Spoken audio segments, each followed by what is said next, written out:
एकादशी के दिन ये नहीं करना चाहिए।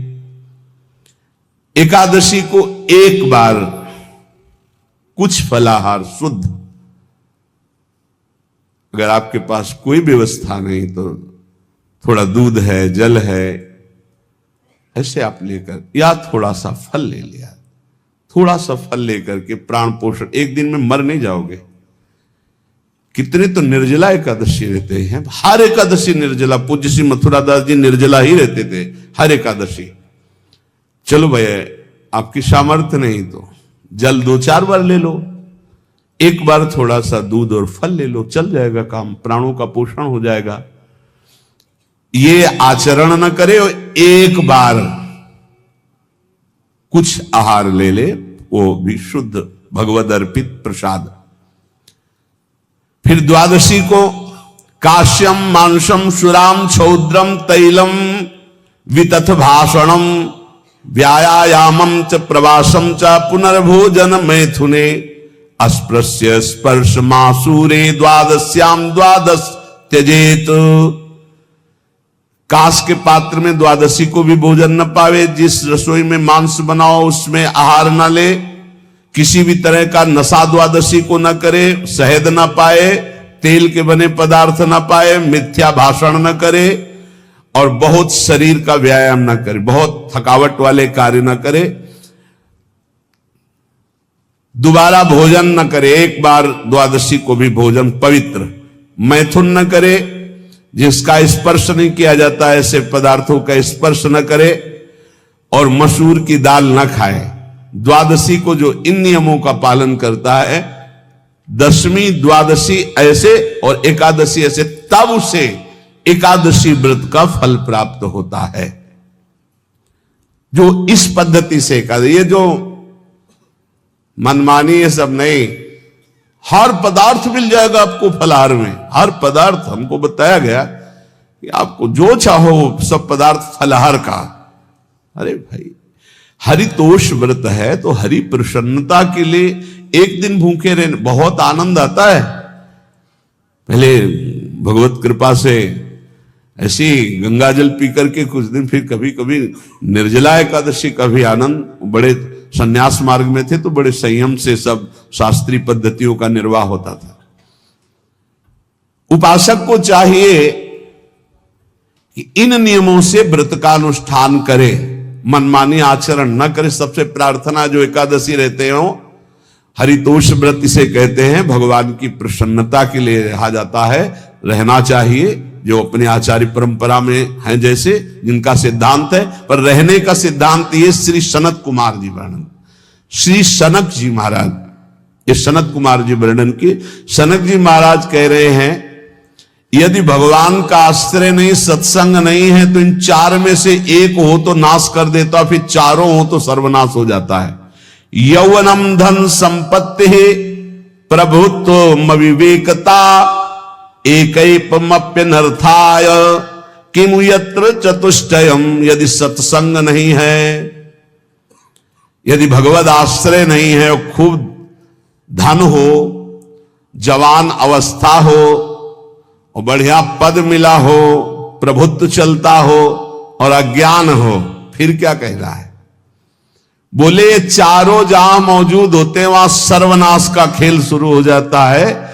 अगर इनमें से एक हो तो सर्वनाश करने में पर्याप्त है, और अगर चारों हो तो फिर क्या कहना है?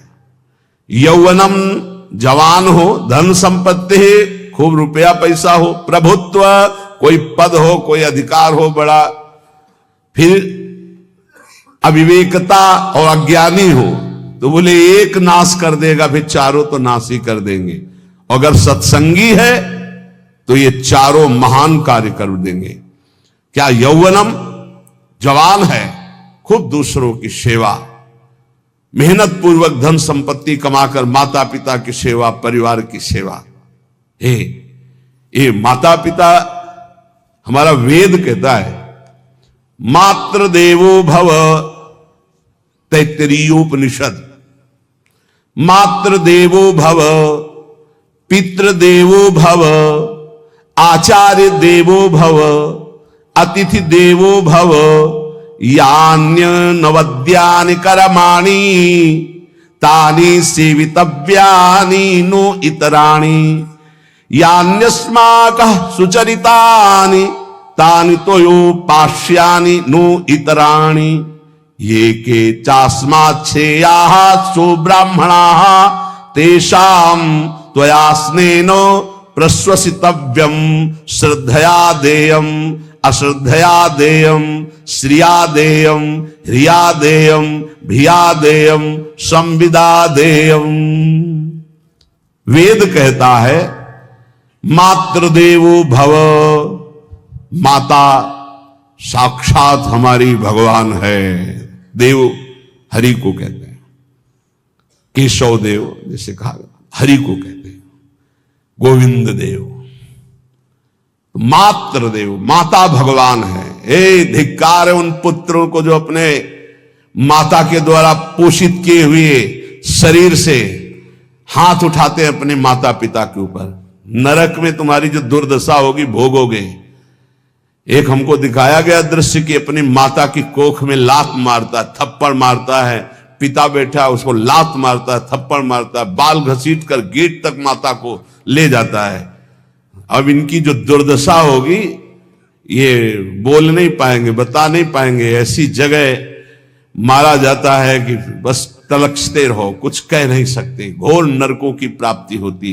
वेद कहता, तैत्तिरीय उपनिषद, मातृ देवो भव, ध्यान से सुन लो, सत्संग है, ये माता साक्षात भगवान है।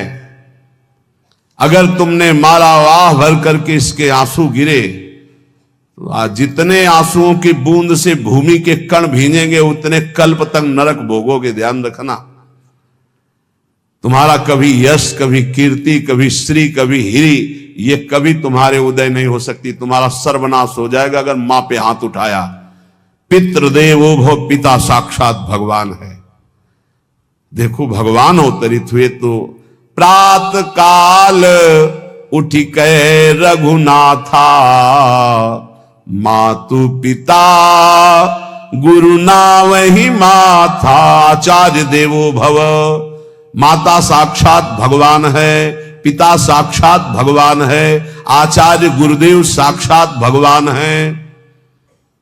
जो अपनी माता को, अपने पिता को दुख देता है, अपने गुरुदेव की अवहेलना करता है, उसका कभी मंगल हो सकता है?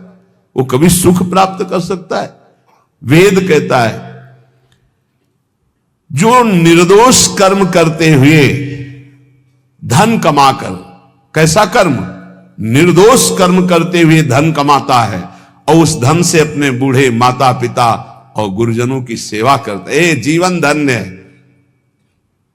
धिक्कार है उस पुत्र को, धिक्कार उस जवानी को, धिक्कार है उस धन को, धिक्कार उस बुद्धि को जिसको ये सब प्राप्त होने पर भी अपने बूढ़े माता पिता को दर दर के भटकने के लिए विवश कर देते हैं, जो अपने बूढ़े माता पिता को कष्ट देते हैं। जहां वेद कह रहा है मातृ देवो भव, पितृ देवो भव, आचार्य देवो भव, अतिथि देवो भव, चार बातें कही। अतिथि देवो भव, अगर बिना परिचय के कोई आ गया कह रहा भूखा हूं, भोजन पवा दो, भगवान पधारे हैं, हम कह रहे मत अंदर आने दो, गेट के बाहर पवा दो, तुम्हारा संशय पर उसे भूखा मत जाने दो। अतिथि देवो भव, जो निर्दोष कर्म करके अर्थ कमाकर अपने माता पिता गुरुजनों की सेवा करता है, उसी का जीवन धन है। पशुवत आचरण, मनुष्य शरीर प्राप्त करके राक्षस आचरण, राक्षसों की यही पहचान होती है।